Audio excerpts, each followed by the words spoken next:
Olá, bom dia, paz do Senhor. Hoje domingo, dia 7 de fevereiro de 2021, o dia que o Senhor já tornou realidade, já uma grande bênção sobre a nossa vida, sobre a nossa casa, sobre a nossa família. Estamos como quem sonha, porque grandes coisas o Senhor tem feito por nós e as suas misericórdias já se renovaram sobre a nossa vida, sobre a nossa casa, sobre a nossa família, sobre os nossos queridos. A Ele todo louvor, toda honra e toda glória, em nome de Jesus. Bom dia Magda, bom dia Josué, bom dia Joel, bom dia Valtir, bom dia Kátia, bom dia Raquel, bom dia Sônia. Bênção, a presença, o poder de Deus se movendo sobre cada casa, cada família.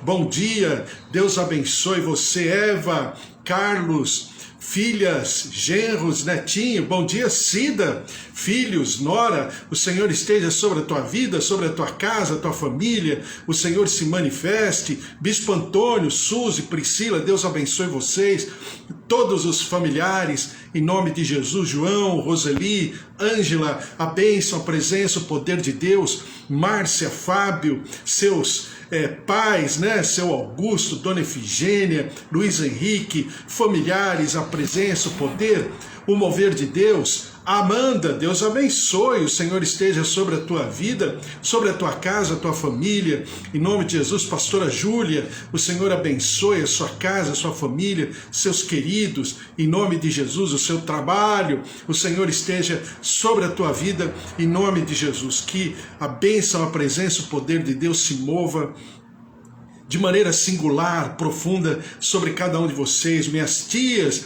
minha tia Rosália, minha tia Alzira, o restante dos meus tios, né? Seus netos, filhos, filhas, genros, noras. O Senhor esteja sobre cada um de vocês, sobre cada família, meus pais, seu Toninho, Dona Nadir, seu João, Dona Dária, a presença, o poder, o mover de Deus se derramando sobre cada vida, sobre cada casa, sobre cada família, em nome de Jesus. Estamos lendo a palavra do Senhor, como sempre, hoje domingo, né? Eu falo duas vezes, às 10 horas da manhã e também às 4:30 da tarde.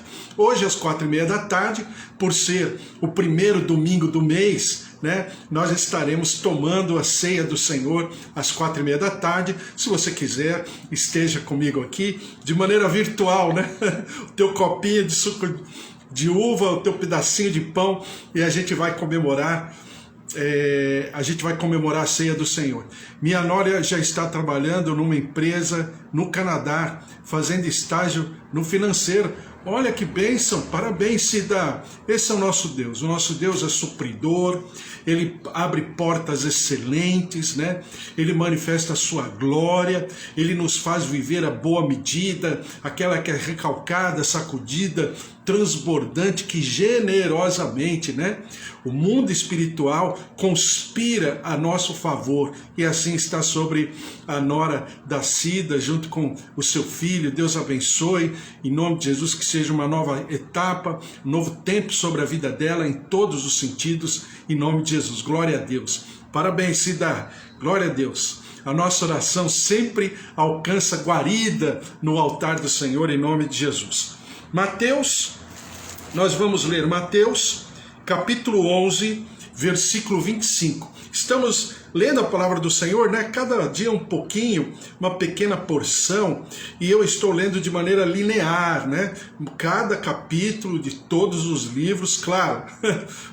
Aí alguém pode falar, mas vai levar a vida inteira. Glória a Deus! Então, dizem aí, depois que eu fiquei sabendo que um pastor nos Estados Unidos, ele pregou sobre o Novo Testamento, se não me engano, 17 anos, 18 anos, só sobre os 4 livros, né? Os 4 primeiros evangelhos, e foi uma grande bênção. Então isso é maravilhoso, porque a palavra de Deus ela é inesgotável, ela é uma fonte de águas vivas, como diz o próprio Senhor Jesus. Então Mateus, capítulo 11, versículo 25, diz assim: Por aquele tempo, exclamou Jesus, graças te dou, ó Pai, Senhor do céu e da terra, porque ocultaste estas coisas aos sábios e instruídos e as revelaste aos pequeninos. Sim, ó Pai, porque assim foi do teu agrado. tudo me foi entregue por meu Pai. Ninguém conhece o Filho, senão o Pai, e ninguém conhece o Pai, senão o Filho, e aquele a quem o Filho quiser revelar.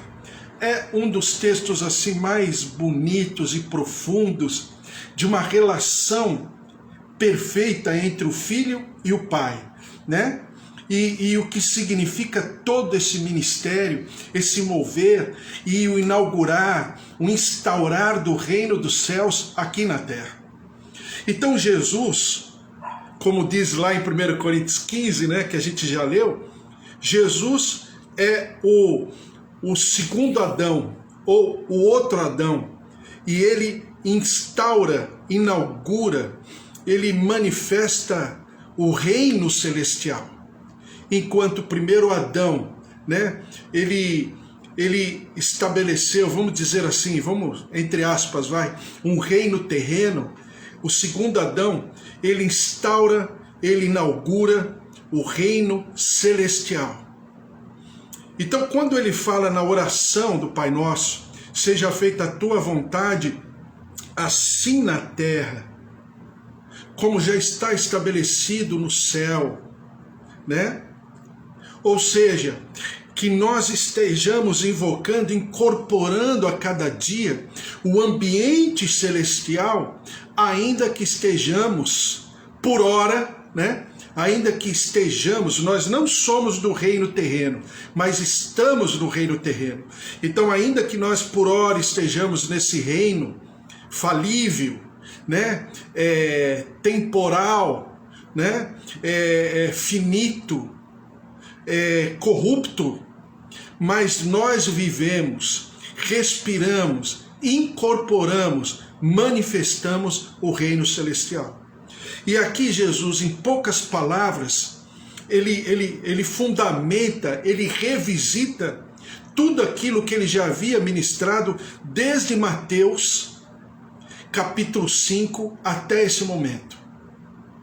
Por quê? Veja só, vamos ler de novo cada versículo para a gente ir conversando a respeito. Diz assim: por aquele tempo exclamou Jesus, ou seja, por aquele tempo, nesse momento terreno, temporal, onde Jesus está homem. Vamos lembrar que Jesus é 100% Deus, 100% homem, mas ele deseja estar homem, né? Ele se prontifica a não ser como a sua condição divina, né? A Bíblia fala que ele não teve por usurpação ser igual a Deus, não obstante ele ser, mas ele não desejou ser, ele desejou ser homem. E na sua condição humana, ele está numa condição perfeita. Por quê? Eu sempre falo isso para você, que fique bem claro, para quando as pessoas ministrarem, você aferir, né? E estabelecer um filtro.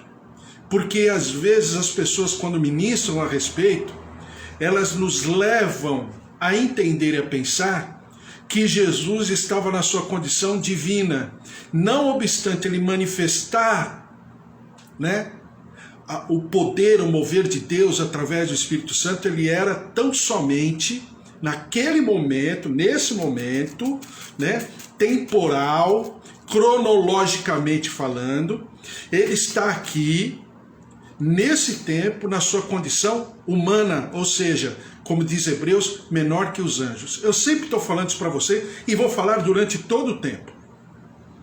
Porque aqui está baseado, fundamentado todo o nosso reino. Nosso reino que eu falo no bom sentido, né? Reino do Senhor, mas nós somos habitantes desse reino.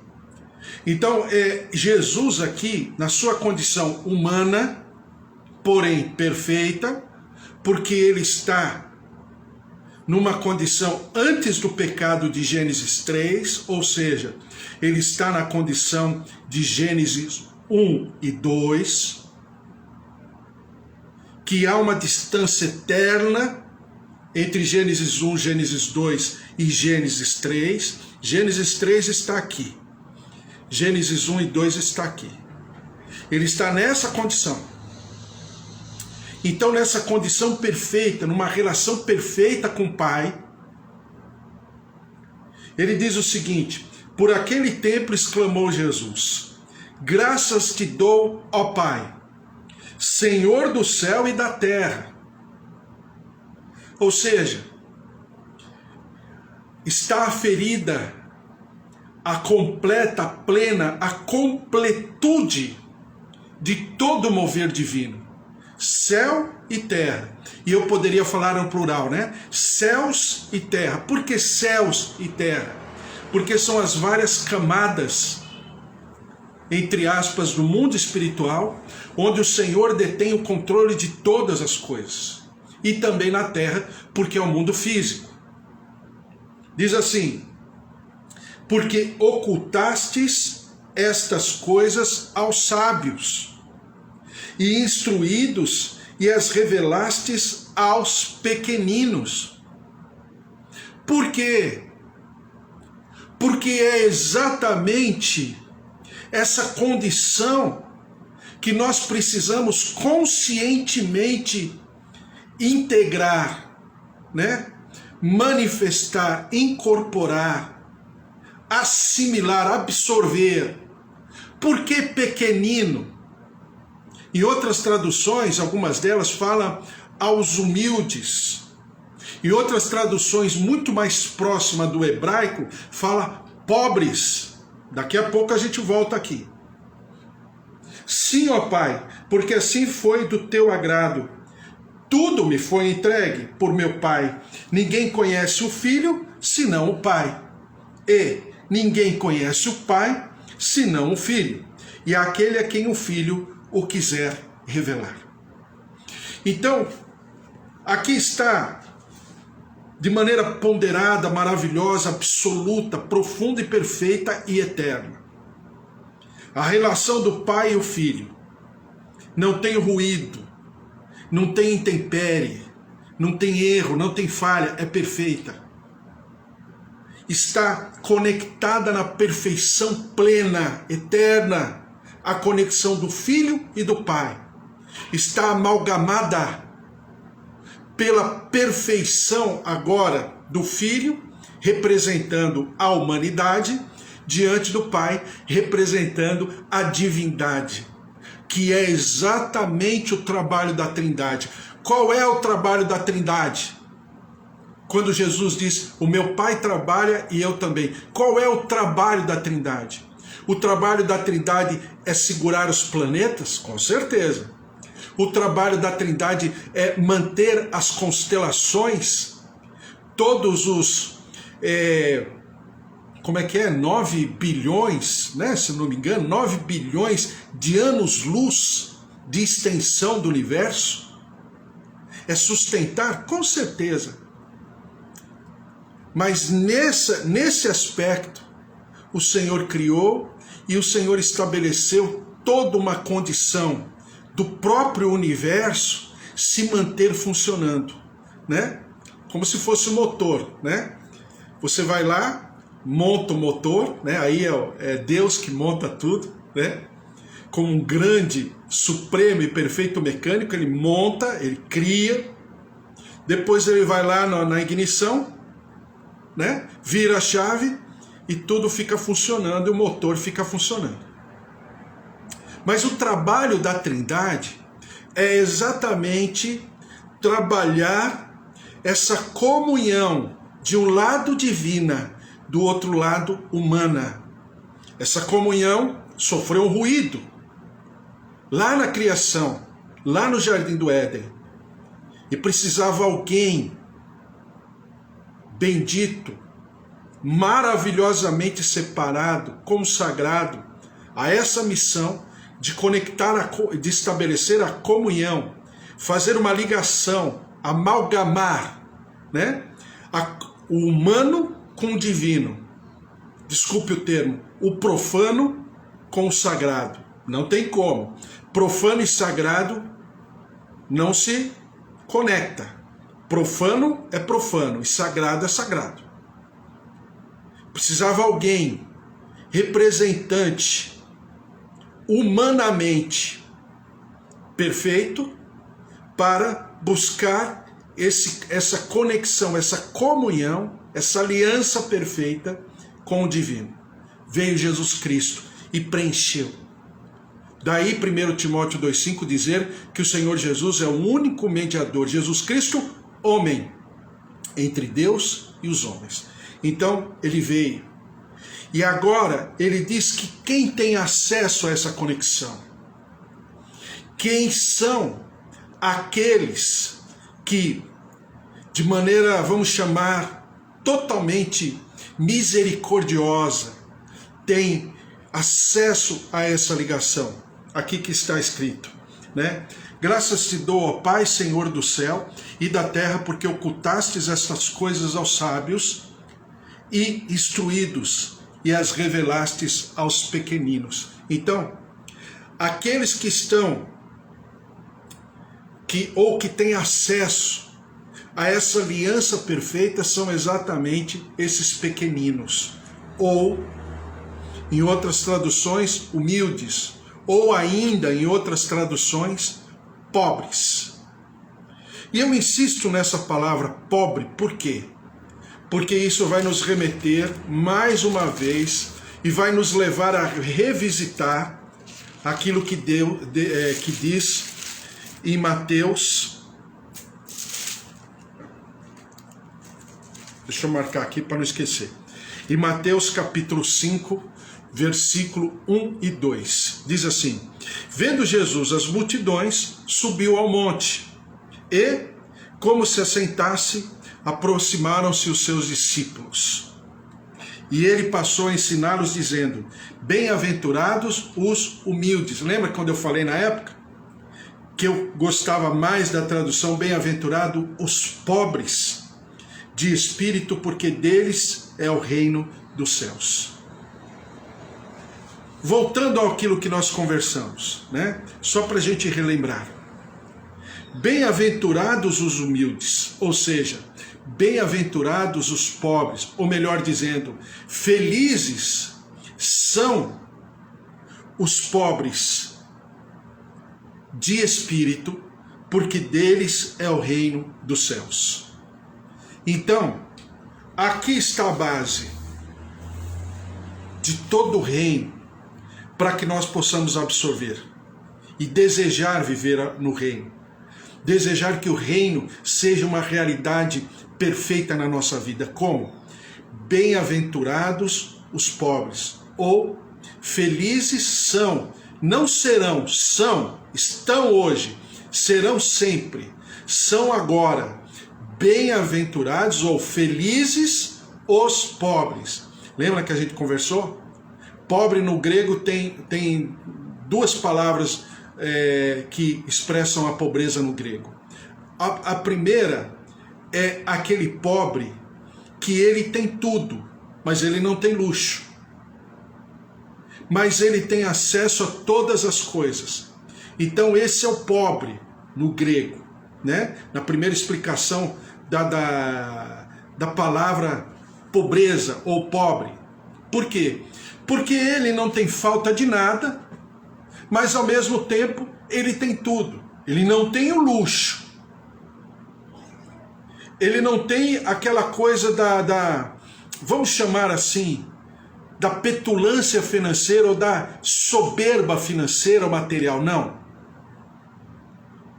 Mas ele é pobre de espírito, porque, e aqui que está o grande segredo, o pobre de espírito nessa situação, nessa circunstância, nessa explicação no grego, significa aquele que reconhece que aquilo que tem é suficientemente maravilhoso, mas ele também, imediatamente depois, frente a tudo aquilo que ele tem de acesso, ele reconhece quem é a fonte e, ao mesmo tempo, ele se humilha. Aí sim, aí vem a palavra humilde, aí ela cabe, né? Ele se humilha diante daquele que pode todas as coisas, que o privilegiou em todas as coisas, o beneficiou, o abundou, ou superabundou em todas as coisas necessárias. Diferente da outra explicação de pobre, que é o pobre miserável, necessitado. Então, é exatamente a base do reino para que nós sejamos, né, sejamos, vamos dizer assim, elegíveis a esse reino. Por isso que, quando você lê as bem-aventuranças, você lê que, em primeiro lugar, é feliz o humilde de espírito, ou seja, o pobre de espírito, porque deles é o reino dos céus. Aqui está a síntese de todo o reino. Porque o Senhor Jesus, ele poderia começar assim, ó: bem-aventurados que choram, ou bem-aventurados os mansos, ou bem-aventurados misericordiosos, ou bem-aventurados limpos de coração, ou bem-aventurados pacificadores, ou bem-aventurados os perseguidos.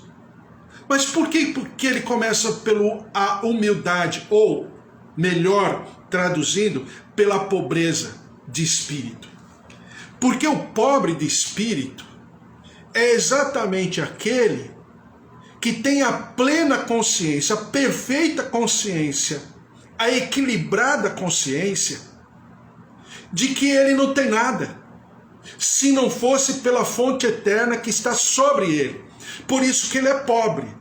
Porque ele é pobre, ele está completamente dependente daquele que era, é e sempre será o rico. Quem é? Jesus Cristo, o Rei. Então, o pobre de espírito é exatamente aquele que tem a consciência e que na sua humanidade ele não pode nada. E ninguém mais do que nós estamos vivendo esse momento por causa da pandemia.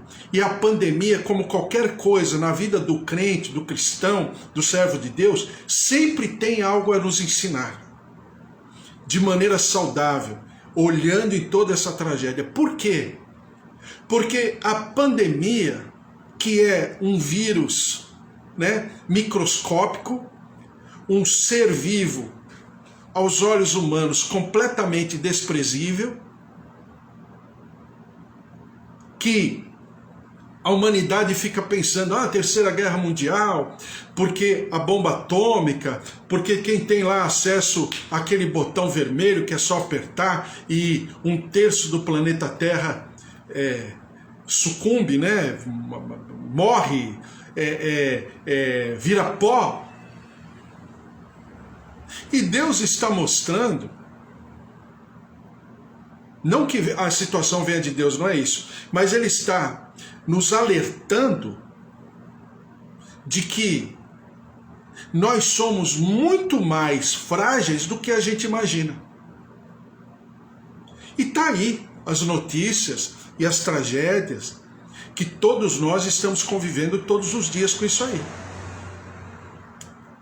Então, o pobre de espírito é exatamente nesse sentido aqui, sentido bíblico, o pobre de espírito é exatamente aquele que sabe que todo dom perfeito e toda boa dádiva vem do Pai das luzes.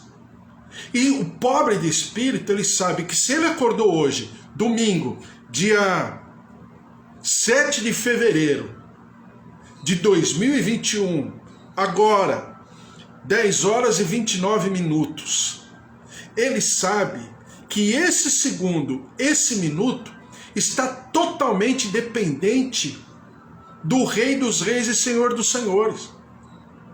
Porque a Bíblia, ela é muito clara quando ela diz que o Senhor nos mantém vivos e que no seu simples piscar nós não respiraríamos mais. No seu simples piscar, a nossa respiração, o nosso fôlego de segundo e de minuto depende de um ser totalmente grandioso, maravilhoso, perfeito, eterno, mas que na sua misericórdia e na sua compaixão, ele deseja que nós estejamos respirando. porque Ele é Deus. Então, quando o Senhor Jesus revisita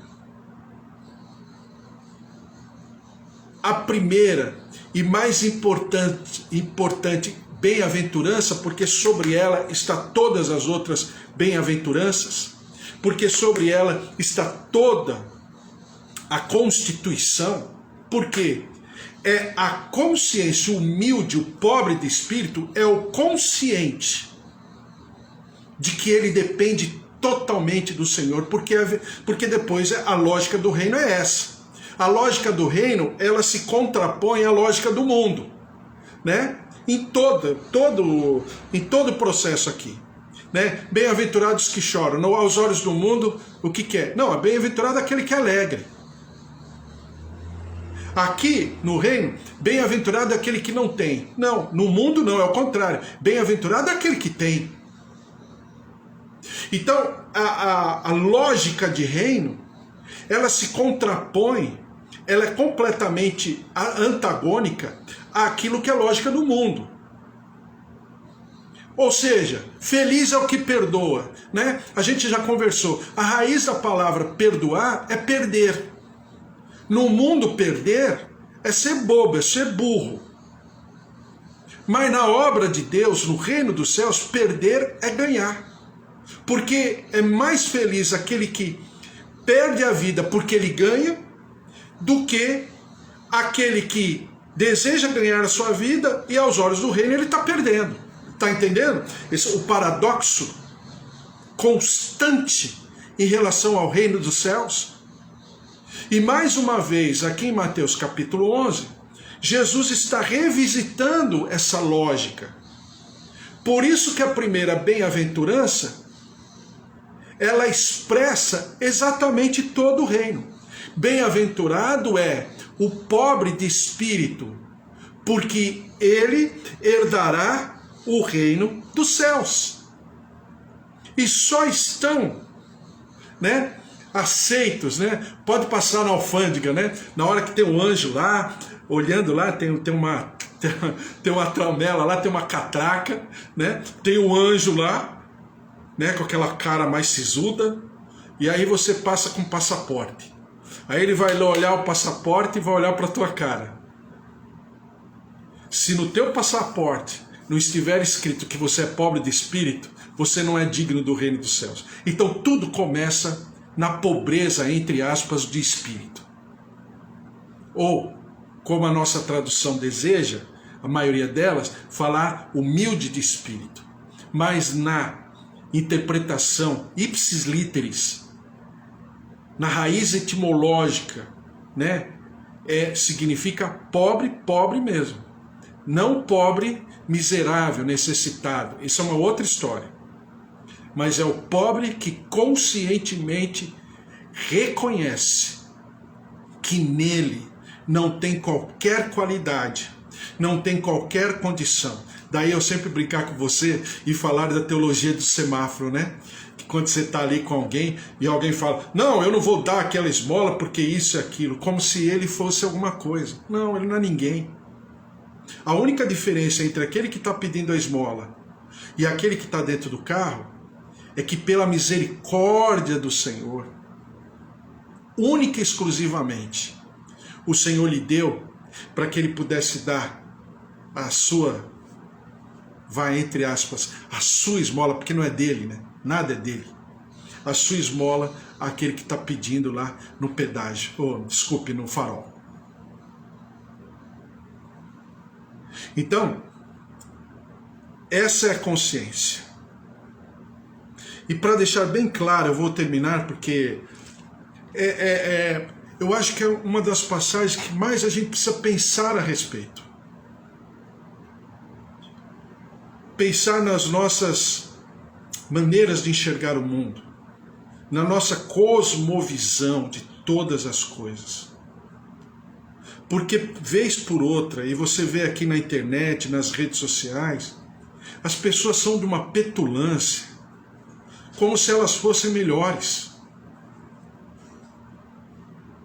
E aos olhos delas, elas são melhores. Mas desculpe, Olha só o que diz a palavra em Apocalipse. Não vou ler Apocalipse, não vou explicar, mas eu acho importante isso que está escrito aqui em Apocalipse, que isso expressa muito bem o que Jesus está falando. Diz aqui, Apocalipse capítulo 2, versículo 8, diz assim: ao anjo da igreja em Esmirna, escreve: estas coisas diz o primeiro e o último, que esteve morto e tornou a viver.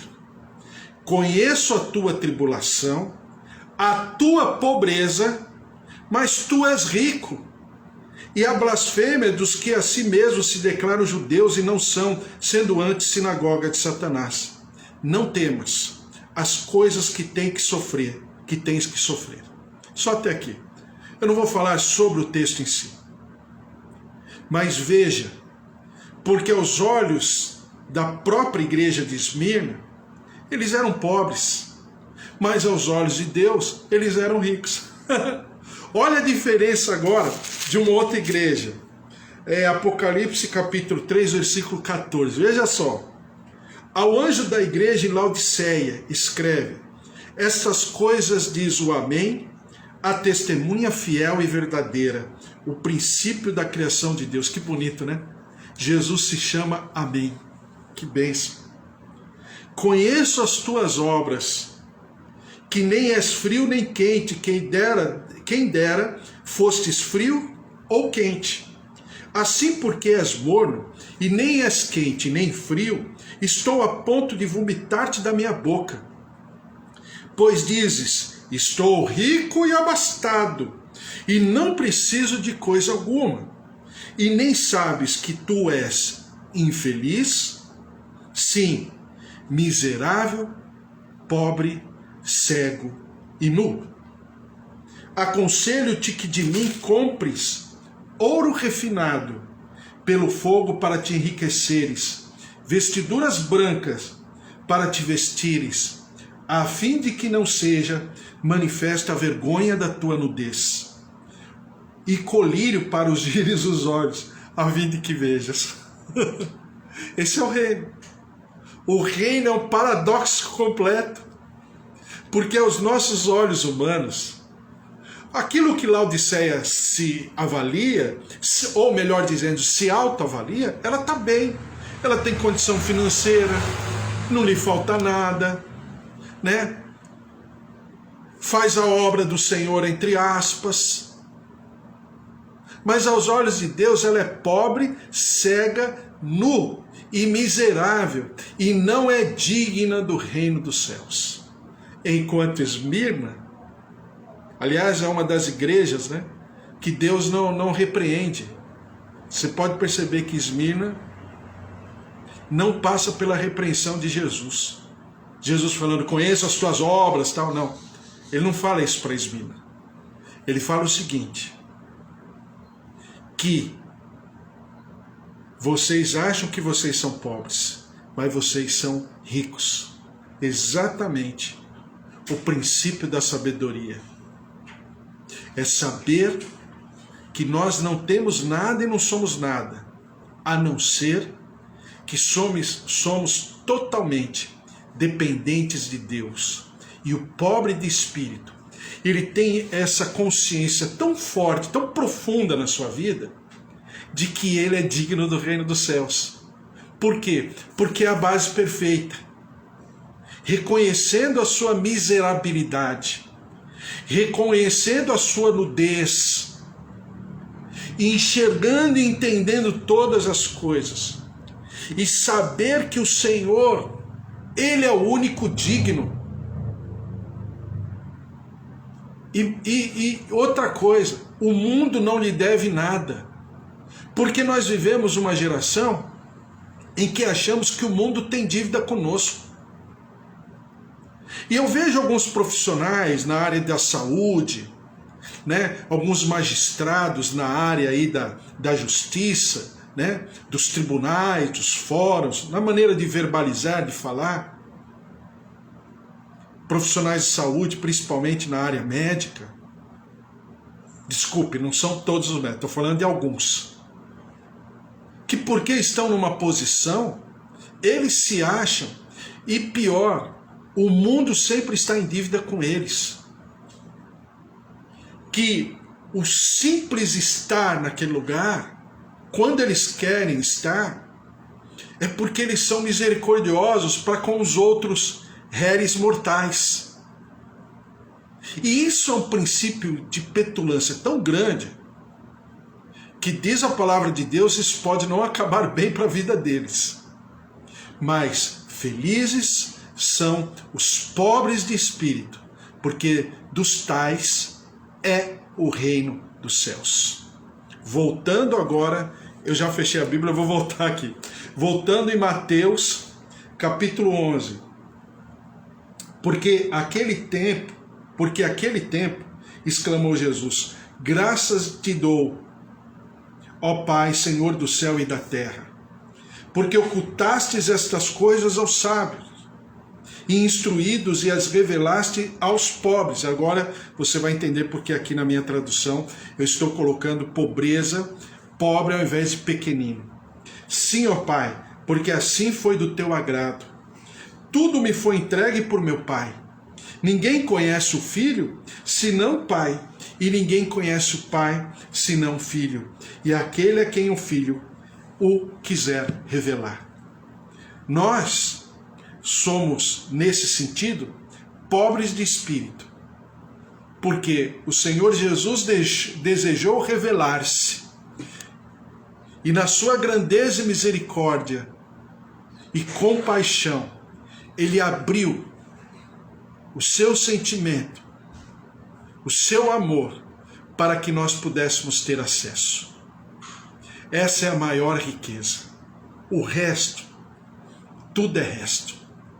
Mas a nossa riqueza está em reconhecer a nossa pobreza de espírito e reconhecer que Ele é grande e poderoso. Porque ser feliz nem sempre é estar feliz, mas ser feliz é aquele que carrega uma felicidade perfeita e plena, a despeito das circunstâncias e da realidade.